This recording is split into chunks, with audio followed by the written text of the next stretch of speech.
Welcome back, Coin Fam, to the final episode of the 3,000 wheat penny purchase. I do apologize. I've only been able to search 2,000 pennies on film.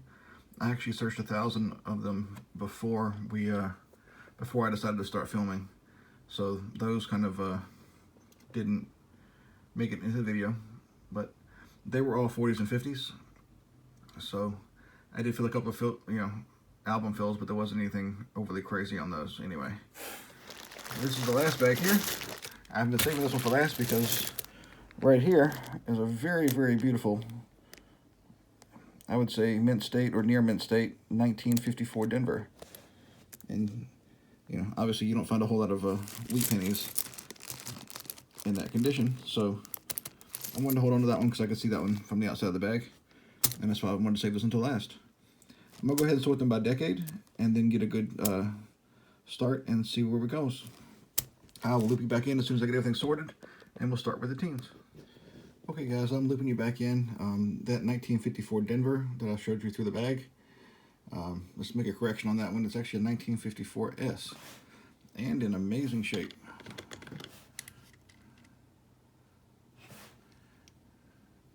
Check this thing out. Sorry, I'm getting a little bit of a glare. I think I can fix it. A little dirt here. A little damage on the Wii of When Gotta Be Trust.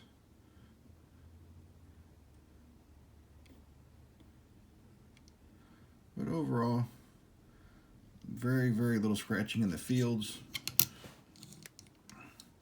Every line in the wheat ears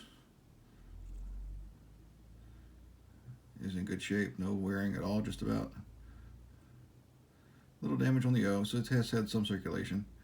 But this thing is in amazing shape.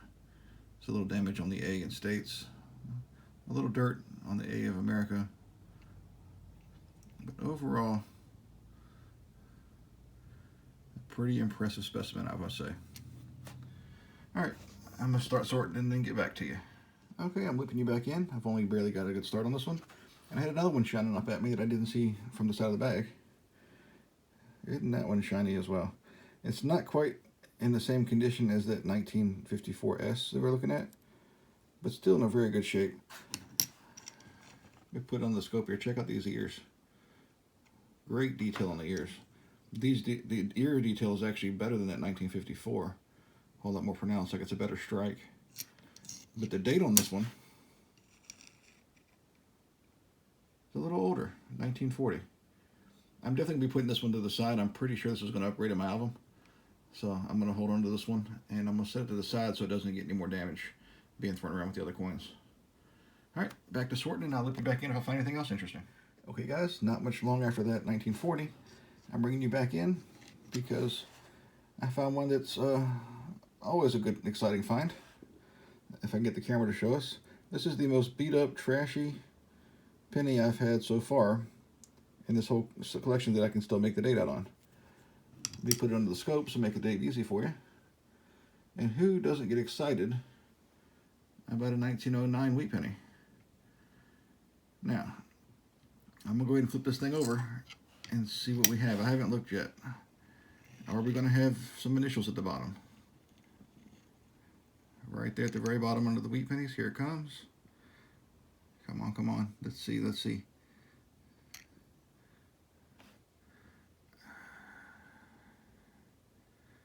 I'm not seeing any. There's some damage there, but I'm not seeing any initials. A little bit of the damage there, I kind of want to see the initials, but I'm saying there's no initials there. Nope, but we still have a first year wheat penny from 1909. Always a good find and always a keeper. Okay, Coin Fam, I've got everything all sorted up. I got the 1950s in that jar, 1940s here, a pile from 1930s, a small stack from 1920s.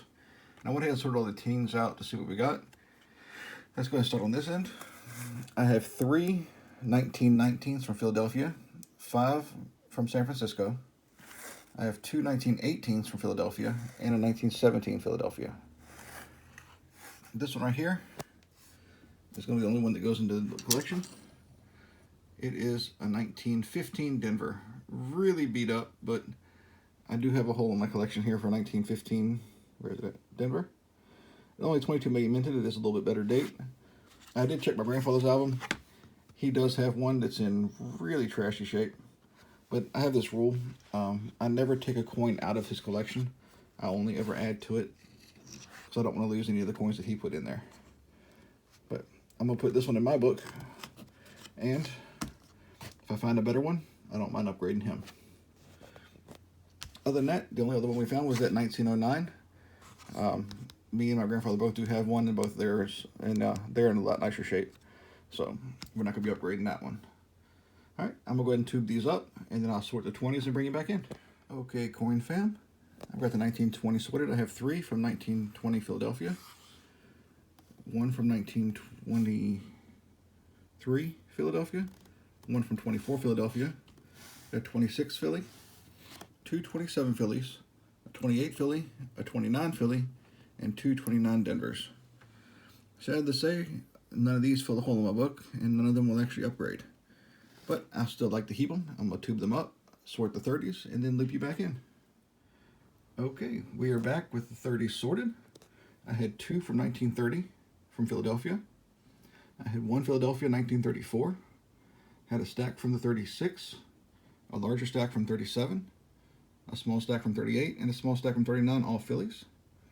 Then we had a 34 Denver, a 35 Denver, and 3 36 Denvers, and 1 35 San Francisco, and 1 39 Denver. All right, when we go ahead and compare these to the collection, the grandfather's book has a hole at 1939 Denver at only 15.2 million minted, so that's a good one to fill. And the 1934 Denver, a little easier to find, 28.4 million, but I always like filling holes in the books. All right, when we flip over to my book, we have a 1935 S, has a hole in it. I just dropped it, which is this one. So that one fills that hole. And I think it's the 1936 Denver, which is a pretty common one at 40 million. But for some reason, didn't have a hole in it. And I still have 2 more to add to the tubes. So I'm gonna go ahead and get these all tubed up, and I will sort the 40s and then loop you back in.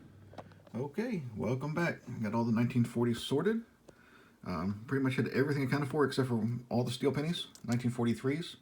None of those were in that bag. And a 1947 S.